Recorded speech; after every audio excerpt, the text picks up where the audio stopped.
reste dans le contexte des marchés financiers puisqu'on a le plaisir de retrouver Shagir Manji. Bonjour Shagir. Bonjour Thomas. Tous les trimestres on fait un point ensemble sur Mineral Patrimoine, un fonds de fonds que vous avez le plaisir de piloter. Vous nous rappelez la philosophie de Mineral Patrimoine? Oui, alors tout à fait. C'est un fonds diversifié international flexible avec une contrainte de volatilité. Nous l'avons créé le 15 décembre 2014 et aujourd'hui, nous avions une valeur liquidative de départ de 100, nous sommes à 107,5 et la volatilité est relativement maîtrisée puisqu'elle est autour de 5,6 actuellement. Les grands compartiments de ce fonds, parce qu'en effet, vous avez différentes poches, comment est-ce que c'est réparti? Alors actuellement, nous sommes investis à 60% en actions, plutôt dans la zone euro et très peu à l'international. On en reparlera si vous voulez. Nous avons une poche taux qui est de l'ordre de 16%. Nous avons une poche diversifiée de l'ordre de 8% et le solde, donc environ 18% en cash, dont une partie en dollars. Un tiers du cash est quasiment en dollars aujourd'hui. Alors je rappelle à ceux qui nous regardent qu'il faut en profiter, ils peuvent poser des questions directement aux spécialistes des marchés que vous êtes. Un spécialiste que je vais interroger forcément sur ce scénario du Grexit, on semble s'en rapprocher dangereusement. Est-ce que ça vous inquiète ? Alors bien entendu, ça nous inquiète un peu parce qu'on voit bien que les anticipations qu'on avait sur les négociations ne se déroulent pas comme nous l'avions prévu. Donc c'est une négociation qui est compliquée. Cela dit, pour nous gérants, ce qui est important, c'est l'aspect fondamental. Il y a effectivement la problématique grecque, mais l'aspect fondamental, je dirais qu'il est en amélioration dans la zone euro. Pour exemple, au premier trimestre, la zone euro nous a donné une croissance de l'ordre de 1,7% en rythme annuel. Et depuis, les PMI, ce sont des indicateurs avancés, nous donnent un signal plutôt positif. Et donc, on a des chiffres qui nous donnent plutôt un signal positif. Et il n'est pas exclu que dans la zone euro, on ait une croissance globalement autour de 1,8, 1,9, voire 2% dans certains pays sur l'année 2015 en entier.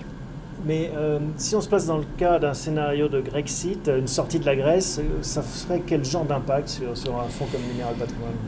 Alors, bien entendu, la volatilité va être élevée, les marchés vont être chahutés, comme l'a dit tout à l'heure. Vous aviez une volatilité assez faible jusqu'à présent, 5%. Voilà, 5,7 parce que nous avions effectivement une exposition en actions qui était modérée, mais avec la baisse des marchés, nous avons plutôt renforcé ces derniers temps.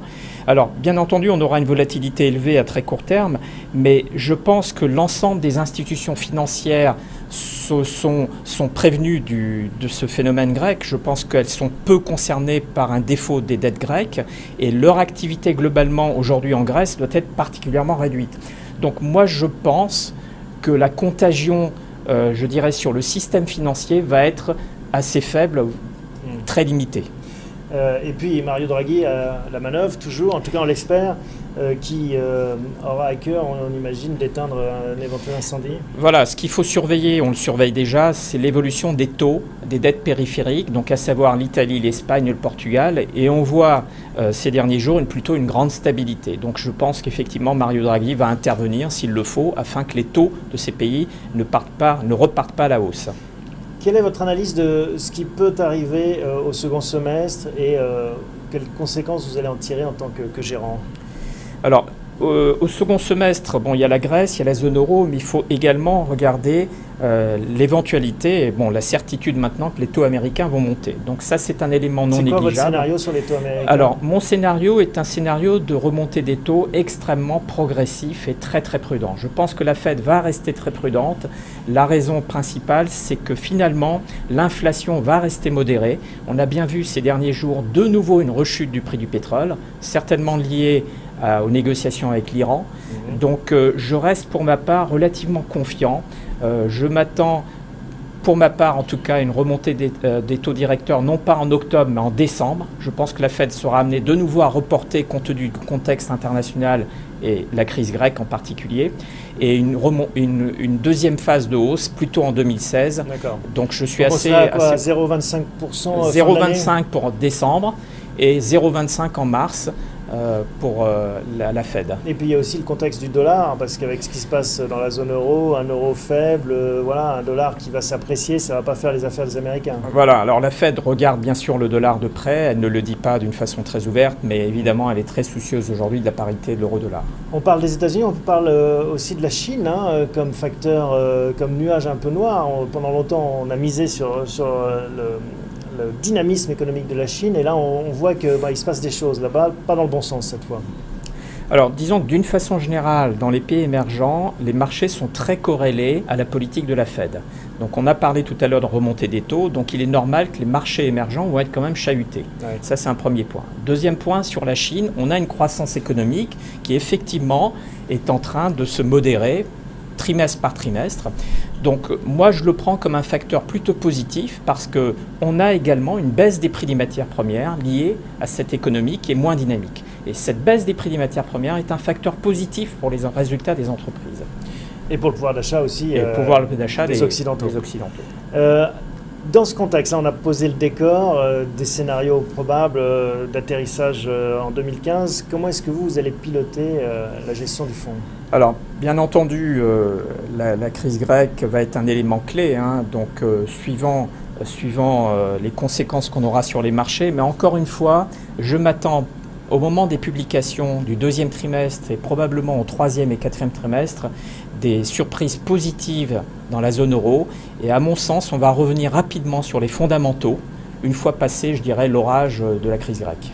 Donc là, vous êtes à 60% action, vous pourriez monter plus haut ?